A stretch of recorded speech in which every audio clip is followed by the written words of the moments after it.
It was a Friday night, and the city lights flickered like stars fallen to the ground. Cars passed, music floated through the streets, and the air was warm. Inside her small apartment, 24-year-old Maria stood in front of the mirror. She was wearing a tight black dress and silver heels. Her makeup was perfect, and her long braids hung over her shoulder.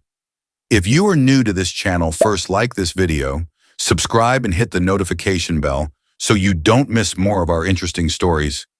Let's continue. She hadn't gone out in a while. Work had been stressful, and she needed to clear her head. Her friends had canceled last minute, but Maria didn't want to waste the night. She took a deep breath. I'm just going for a drink, just for a few hours. By 10 p.m., she was inside one of the busiest clubs in the city. The place was full of people dancing and laughing. Neon lights blinked. The DJ shouted into the mic, and the crowd responded with cheers. Maria sat at the bar, ordered a drink, and let herself relax. That's when she noticed him. He stood near the back, alone, dressed in a black suit, sipping something clear. His skin was smooth, his beard trimmed, his body tall and strong. He had sharp cheekbones, soft brown eyes, and a quiet confidence. She caught his eye once. He smiled. She looked away quickly, pretending not to notice. A few minutes later, he was beside her. Mind if I sit here? He asked. She smiled. Go ahead. I'm Damien, he said. I'm Maria. He didn't say much at first.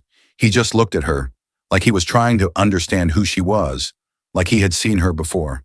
His voice was calm, deep, and smooth. They talked. He listened when she spoke. He wasn't like other guys in the club who only talked about themselves. I live not far from here, Damien said after some time. Want to come over? It's quiet there. I make a mean cocktail. Maria thought for a second. She wasn't drunk. She was aware, maybe too aware. But something about him made her say yes. Just for a drink, she said. He smiled. Of course. Damien's car was a black Mercedes, clean leather seats. Music played softly from the speakers as they drove. The roads became quieter. Fewer lights, more trees. Then finally they reached a large black gate. It opened without him pressing anything. Maria looked around. You live here? He nodded. Home is peace. The house, or rather the mansion, was massive. High walls, sharp corners, glass doors. It looked expensive but strangely empty. Inside everything was black, white, or gray. Damien walked in first. Make yourself comfortable. Maria stepped inside. The air was cold, the floor shiny. She saw a huge living room with dark furniture.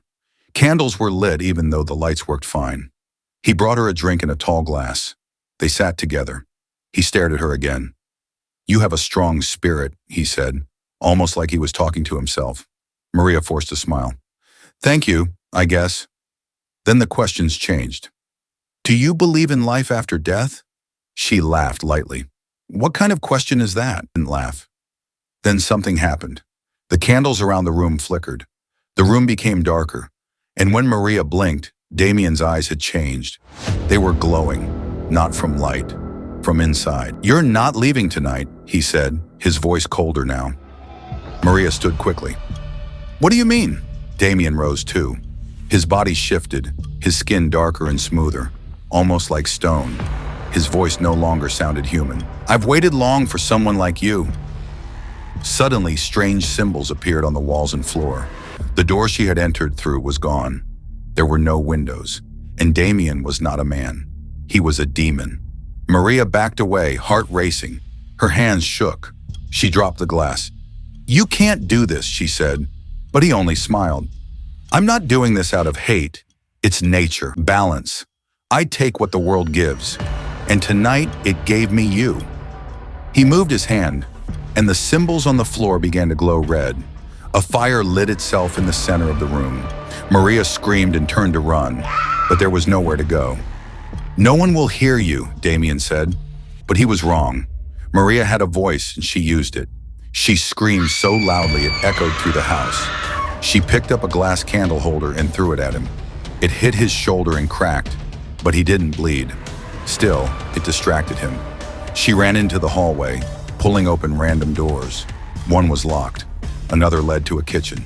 She grabbed a sharp knife from the counter. Damien followed slowly, not running, as if he knew she couldn't escape. His voice echoed through the house. You can fight, but it only makes the fire stronger. She turned and threw the knife. It hit him in the leg. He screamed, not in pain, but in rage. Smoke rose from the wound. She didn't wait.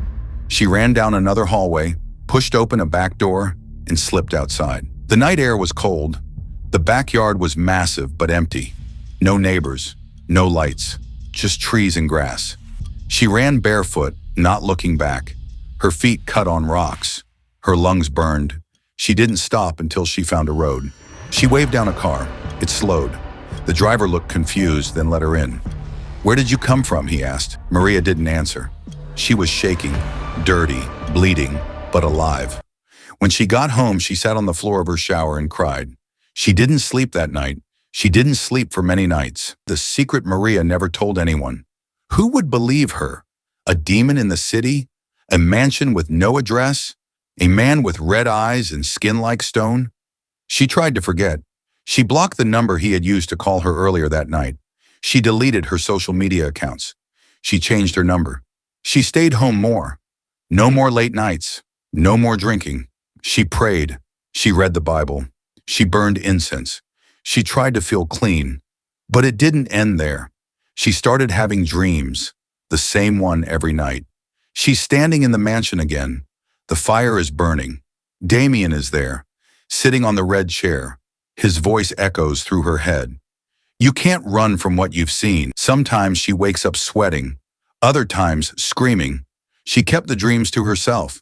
She told people she had anxiety. That part was true. 3 years passed. Maria was now 27. She had moved to a smaller town, taken a new job, lived a quieter life. She had friends again.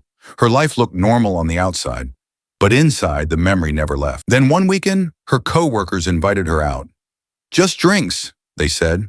No clubs, just a quiet bar. She refused at first, but after days of pressure, she agreed. She thought maybe it was time to let go of the past.